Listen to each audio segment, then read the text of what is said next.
제가 보는 이러한 프리즘으로는 이렇게 어떤 외격이다, 별격이다. 그러니까 이걸 특수격이라고 얘기를 하죠. 자평진전은 격을 이제 보통 8정격, 뭐 다른 기세론에서는 10정격, 정격. 이거 정격 이외의 것을 별격, 외격, 뭐 이렇게 특수격, 이제 격을 나눌 때 이제 그렇게 나눕니다. 격도 굉장히 많죠. 이루 셀 수 없을 만큼 많습니다. 예전에는 이렇게 격이나 신살 같은 거에 막 그 진입장벽에 걸려가지고 명리 공부를 포기하는 사람들이 많았어요. 근데 우리나라의 2000년대 이후에 자평진전이 유입이 되면서 비교적 이런 부분에 대해서는 좀 효율화가 됐죠. 명리 공부하는데. 그러니까 그 순서로는 우리나라가 연해자평이 먼저 들어오고 그 다음에 적천수 들어오고 뭐 이렇게 이 난강망, 궁통보감 들어오고 자평진전은 맨 나중에 들어왔어요. 이 번역돼서 우리나라 유입된 순서가.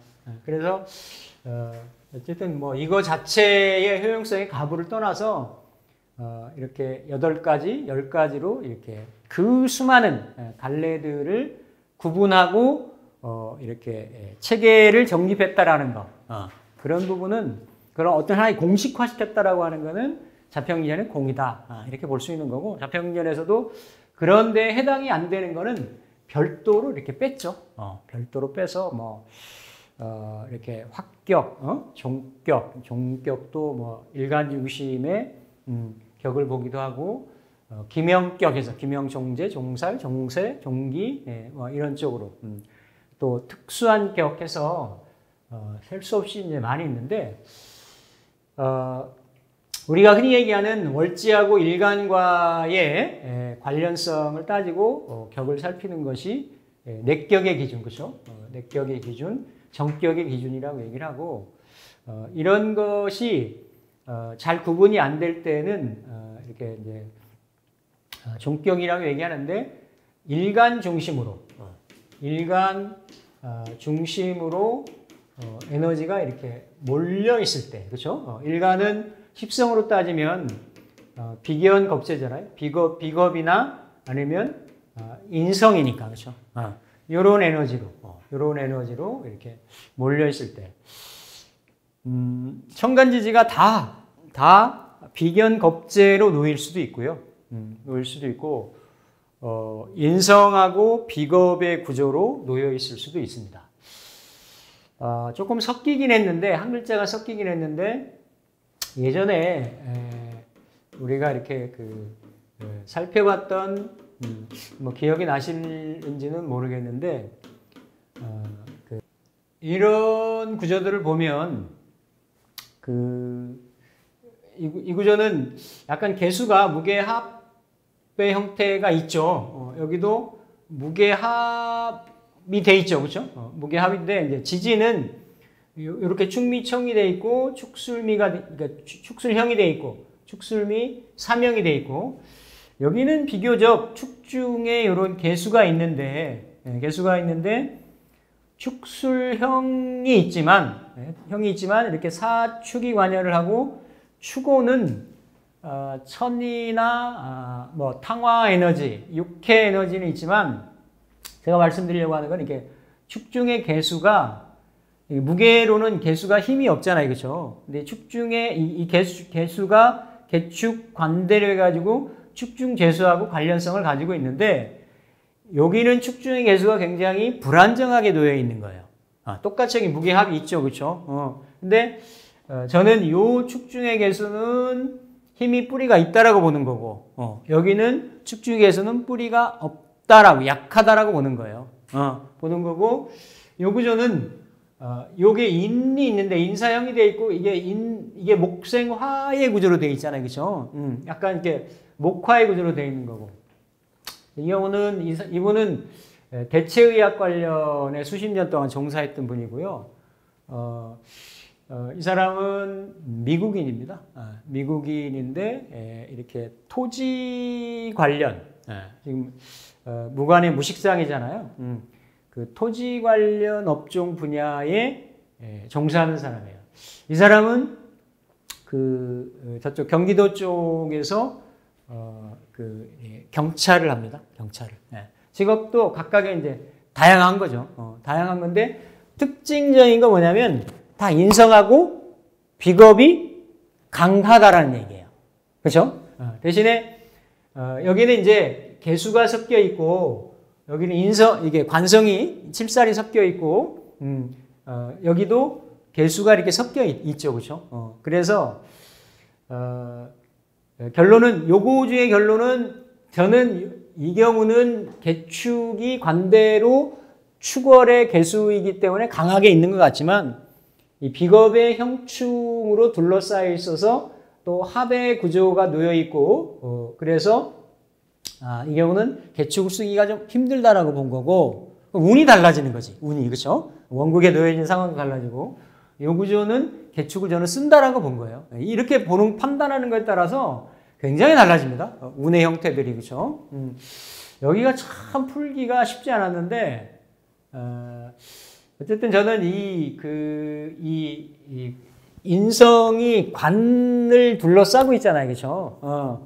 이 전체 에너지를 그래도 본다라고 하면 저는 이거 좀 조우로 풀었어요. 이 인은 결국 목생화지만 축에서 바로 나온 게 인이기 때문에 인묘진사잖아요, 그렇죠? 사는 이미 활짝 다 펼쳐진 거고 그래서 어쨌든 요 인을 살려서 잘 쓰는 구조다 이렇게 이제 판별을 했는데 인성과 비겁하고 이렇게 있는 경우들을 이걸 그냥 명리 용어로는 그렇죠. 그래도 뭐 구조들을 이렇게 살피면 그러니까 골고루 배치되어 있는 경우가 있을 수가 있지만 인성 위주로 되어 있는 경우를 우리가 종강격이다 그렇게 얘기를 해요. 종강격. 그러니까 같은 이렇게 명의상 그러니까 명칭상의 차이인데 종강격이라고 얘기를 하고 또 그 비견겁제로 이루어져 있는 것을 종왕격이라고 합니다. 그 종강격하고 이 종왕격의 차이는 그러니까 종강격은 인성이 많은 거죠. 인성이 중심이 되는 거고 요거는 이렇게 그 비견겁제가 중심이 되는 거예요. 그러니까 뭔가 전체 구조에서 월지하고 격의 형성이 안 생기고 전체가 일간 중심으로 하나의 그러한 그 세력을 형성을 하고 있기 때문에 결국은 이 세력에 이렇게 그 순한다라는 거거든요. 종한다라는 거거든요. 흔히 얘기하는 이렇게 우리가 관운장사주라고 얘기를 하죠. 관운장사주. 이게 사무일주 그렇죠? 그러니까 이 경우도 두 글자로만 돼 있잖아요, 그렇죠? 이걸 뭐 이제 도충으로도 풀고 도충격이라고도 얘기를 해요. 도충. 그러니까 자가 오를 그렇죠? 무토가 개수를. 그래서 이렇게 이제 도충격으로도 푸는데 이런 경우도 그 격으로 보면 양인격일 수 있잖아요, 그렇죠? 양인격인데 양인에서 얘기하는 관사를 본다든지 그런 게 아니고 전체적으로 일간 중심으로 에너지가 토와 화의 에너지로 이렇게 이루어져 있기 때문에 이런 경우를 이렇게 그러니까 뭐 여러 가지 별칭들이 있어요. 이렇게 두 가지 기운이 이게 이렇게 두 가지 이 에너지가 상을 이뤘다라고 해가지고 화토가 상을 이뤘다고 해서 양기 성상격이라고도 얘기를 하죠. 그러니까 이렇게 생으로 이루어지는 경우도 있고 극으로 이루어지는 경우도 있고. 근데 어쨌든 여기는 이제 도충을 이렇게 써서 그렇지만 이런 경우는 허자를 쓴다라고 얘기를 하거든요. 그래서 그러니까 전시룬만 아니면 다 괜찮다라고 얘기를 해요. 전시룬이니까 도충으로 끌어오는 그 운이 뭐가 되는 거예요? 자수가 되니까 자운만 아니면 괜찮다. 그러니까 전체적으로 다 관성도 쓰고 인성도 쓰고 비거운도 괜찮고 이렇게 운을 볼 때 얘기를 하거든요. 그래서 이렇게 그러니까 허자가 실자로 드러나는 그런 운만 안 좋다라는 거예요. 물론 이거를 운으로 그냥 봐도 그 전체 지지가 화로 또 무토일간대위 양인의 화고지를 충하는 거니까 그렇죠? 흉하다라고 볼 수 있는데 어쨌든 이런 경우는 화생토가 되는 거고 그러니까 그런데 이렇게 보면 다 토운하고 화운은 괜찮은 거예요. 다 이렇게 종간격이든 종황격이든 괜찮을 수 있는데 식상운은 이렇게 그 인성 중심으로 되면 식상하고는 서로 어때요? 도시현상이 일어나니까 서로 극현상이 되니까 인성 중심이 됐을 때는 식상운을 쓰기가 쉽지가 않아요. 근데 이렇게 천간에 그죠? 천간에 비견 위주로 되면 여기에 경신금이 와도 특별하게 천간에서 무슨 뭐가 일어나는 게 아니에요. 그렇죠? 그냥 평범하게 쓸 수 있는 그런 운이 되는 거죠. 그렇죠? 근데 이제 이 구조하고 전체적으로 봐서 어긋나는 운이니까 관성운하고 재성운은 관성운하고 재성운은 비교적 이렇게 종간격이 됐건 종황격이 됐건 어때요? 쓰기가 쉽지가 않다가 되는 거지. 그렇죠? 그래서 흔히 말하는 그냥 일간 중심으로 에너지가 쏠려 있는 에너지. 그럼 그냥 거의 그냥 그 이행 구조가 되는 거죠, 그렇죠? 이행 구조. 그런 형태를 이렇게 볼 수가 있겠다. 그러니까 이게 이제 그 97년생이니까 28살이란 말이에요, 그렇죠? 8살인데 그 모친도 팔자에 관심이 좀 많으신 분이에요. 그리고 이렇게 흔히 말하는 코칭 관련 이런 것도 좀 공부를 하고 그러셨기 때문에 그 딸의 팔자를 겨뤄보고 걱정이 많이 되는 거지. 근데 실질적으로 이 딸이 뚜렷한 어떤 그 방향이나 진로 같은 거를 뚜렷하게 설정을 하지를 못했어요. 비교적 부모 환경은 괜찮습니다. 중산층 이상이고 모친 입장에서는 지금이라도 본인이 공부를 하겠다면 해외 유학까지도 보내주겠노라 이렇게 받침을 해주려고 하는 거고, 근데 정작에 본인은 뭘 하고 싶은지 특별하게 본인에서 내면에서 일어나는 게 없는 거예요. 없고, 그리고 결정적인 거는 공부가 그렇게 하기 싫대. 아니 그러면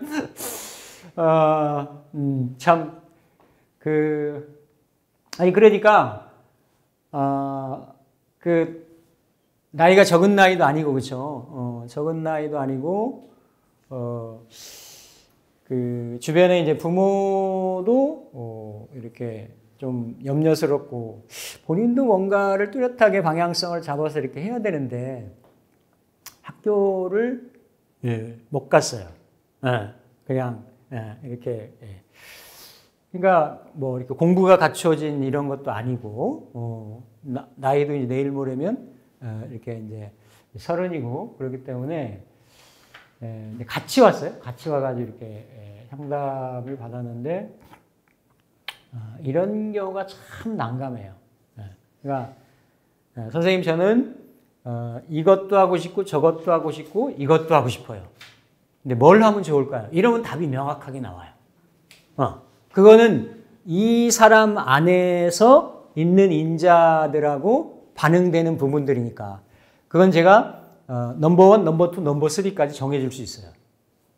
그런데 What should I do? 이럴 때는 포괄적으로 얘기해 줄 수밖에 없어요. 그리고 저가 볼 수 있는 거는 이런 구조에서 이 사람이 뭔가 앞으로 살아가는데 맞닥뜨려야 되는 주변 환경이나 여건들이 펼쳐지잖아요.